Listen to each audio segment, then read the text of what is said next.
ஜோதிட கோட்பாடுகளின் அடிப்படையில் புதன் வக்ரமாக இருந்தால் என்னென்ன விளைவுகள் ஏற்படலாம் என்பதை கீழே கூறுகிறேன்.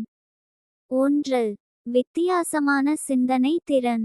வக்ரம் என்பது ஒரு கிரகத்தின் சக்தி உள்ளே சென்று ஆழமான சிந்தனைகளை உருவாக்கும் நிலையாக கருதப்படுகிறது.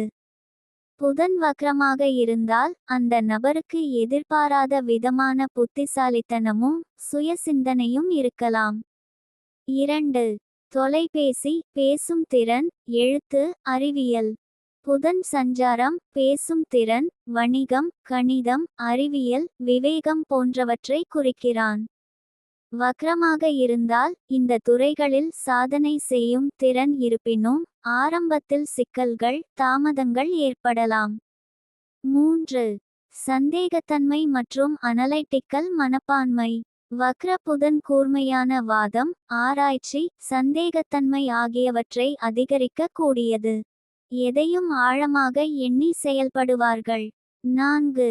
கல்வியில் தாமதம் அல்லது மாற்றம். குறிப்பாக முதலாவது மற்றும் 5வது பாவத்தில் வக்ர புதன் இருந்தால் கல்வியில் தாமதம் அல்லது வழி மாறுதல் ஏற்படலாம். 5. உலகியல் மற்றும் ஆன்மீக இருமை எண்ணங்கள்.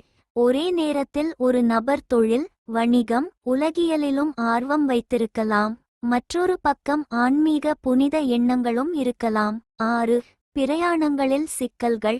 புதன் வக்ரமாக 3ஆம், 6ஆம், 12ஆம் பாவங்களில் இருந்தால் பயணங்களில் தாமதம், வழி தவறுகள் ஏற்படலாம். முக்கிய குறிப்புகள்: புதன் எந்த ராசியில் வக்ரமாக இருக்கிறான், எத்தனை டிகிரியில் இருக்கிறான், யாருடன் சேர்ந்து இருக்கிறான், அவன் உள்ள பாவம், அதிபதியாக இருக்கும் பாவம், ஜாதகர் பிறந்த நேரம், காலை, மாலை, இவற்றை பொறுத்துதான் முழுமையான பலன்களை தீர்மானிக்க முடியும்.